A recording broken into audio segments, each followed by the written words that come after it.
Yeah, it's actually good timing because GDPR goes into effect today, so everyone's looking at what do they do to process data compliantly.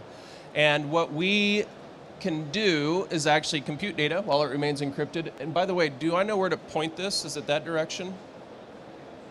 Perhaps? Just click. Just click?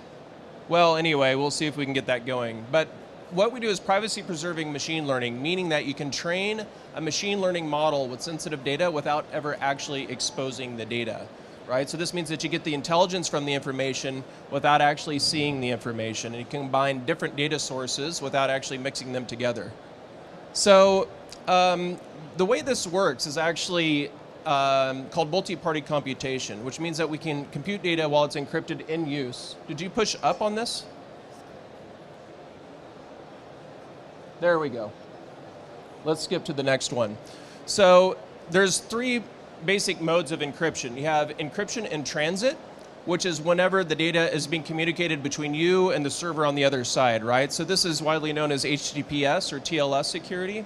And that's pretty much ubiquitous everywhere, that you expect the data will be encrypted whenever you're sending it to someone else. Then there's encryption at rest, which means that while it's on the disk, there we go, this is about 20-second delay.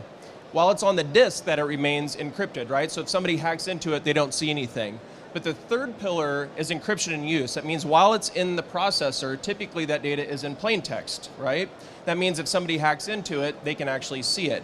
What we're doing is protecting the data while it is actually being processed. So that means that you can do a lot of new and interesting things. For example, you could actually monetize analytics on private data sources without actually exposing those data sources, right? So new revenue streams can be created.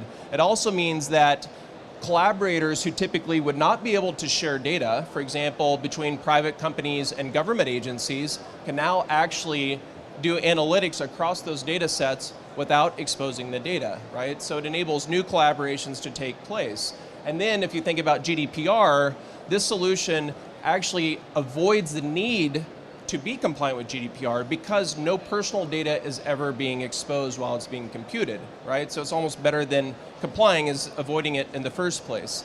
And the way that works, this is running about a minute behind on the slides, is that if all of us had secret data and we're all in different countries, whenever we're computing it, that data actually stays resident in each of the countries it's being computed in, which means that you're never actually exporting it out of the EU or any other sovereignty, right? And what we've been working on with Thales and a couple of other startups here called Kedit and Keeks is a proof of concept enabling this to work on different fleets that are deployed around the world. So that you can imagine you have sensitive equipment that's operating in different countries. You want to be able to predict when that equipment is going to break down before it actually breaks down so you know when to fix it.